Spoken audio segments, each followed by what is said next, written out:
Assalamualaikum warahmatullahi wabarakatuh. Alhamdulillahi rabbil alamin.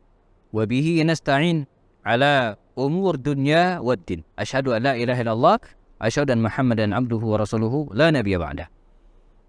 Ada kekhawatiran Rasulullah sallallahu alaihi wasallam bagi orang yang berpuasa. Kam min shaimin laisa lahu min siyamihi ilal ju'i wa atas. Betapa banyak orang yang berpuasa kata Rasul, tapi tidak mendapatkan apa-apa dari pahalanya, dari puasanya, kecuali lapar dan dahaga. Nah, ini yang menjadi kekhawatiran kita bersama. Jadi puasa itu jamaah bukan hanya menahan makan, menahan minum, ya. Sebab ini dilakukan oleh orang-orang yang pengen diet. Mereka tidak makan dan tidak minum.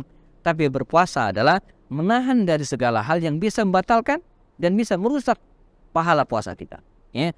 Karena itu berpuasa itu artinya, kata Imam Al-Ghazali rahimahullah, mempuasakan seluruh anggota tubuh kita. Jadi mulut kita harus puasa, tangan kita puasa, telinga kita puasa, mata kita puasa. Apa yang dimaksud dengan mempuasakan seluruh anggota tubuh kita? Yang dimaksud dengan mempuasakan telinga artinya tidak mendengarkan, ya, hal-hal yang buruk, ya, ucapan-ucapan, lagu-lagu ataupun apapun yang tidak bagus, ya. Yang dimaksud dengan mempuasakan mata adalah menahan pandangan kita agar tidak melihat gambar-gambar, tidak melihat video-video, tayangan-tayangan yang bisa merusak ibadah puasa kita. Demikian juga dengan lisan kita.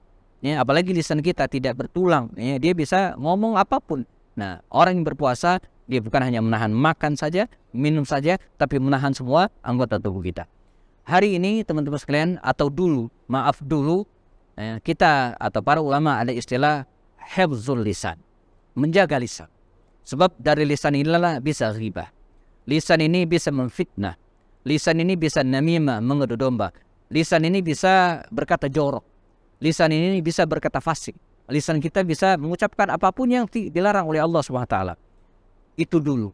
Tapi sekarang barangkali bisa ditambahkan bukan hanya hifzul lisan, bukan hanya menjaga lisan, ya, afatul lisan, bukan hanya keburukan lisan, tapi juga mungkin, ya, hifzu al-basma, hifzu jempol, ya, memelihara jempol. Sebab fitnah hari ini tidak hanya lewat lidah, perkataan, tapi lewat handphone, lewat WhatsApp, lewat media sosial yang lainnya. Ya, karenanya benarlah ungkapan mengatakan ketika kita menerima pesan misalnya, entah personal atau kemudian di grup, kaidahnya sederhana. Apa itu? Saring qabla sharing. Nah, jadi disaring dulu yang masuk ke handphone kita ini, gitu kan. Baru kemudian kita sharing kalau memang layak share. Jadi tidak semua yang masuk ke handphone kita itu layak di-share, enggak.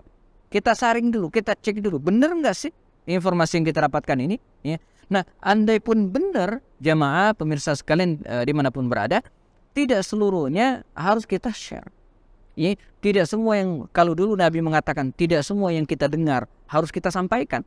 Ya, kita boleh, handphone kita jangan di-close. Silakan masuk, pesan apapun silakan. Tapi ingat, tidak semua harus disampaikan. Persis seperti Rasulullah, kita dipersilakan untuk mendengar. Makanya telinga kita kan terbuka terus 24 jam. Walaupun kita tidur, silakan mendengar. Tapi mulut kita tertutup. Dia hanya dipakai kalau diperlukan. Nah, jadi telinga kita terbuka, open, silakan menerima masukan, informasi, apapun silakan. Tapi tidak semuanya harus kita telan. Handphone kita juga demikian. Nah, ini penting. Agar apa? Agar jangan sampai puasa kita sia-sia. Jangan sampai sehari-hari, ya, waktu kita hanya habis di handphone. Ya, kita misalnya iri dengan Sayyidina Khalid bin Walid radhiyallahu anhu. Ketika dia meninggal dunia, dia sedih, menangis. Mengapa? Karena dia sedikit membaca Al-Quran. Dan dia mengatakan, mengapa sedikit baca Al-Quran? Azghalani ankal jihad. Karena jihad telah menyibukkan dia dari Al-Quran.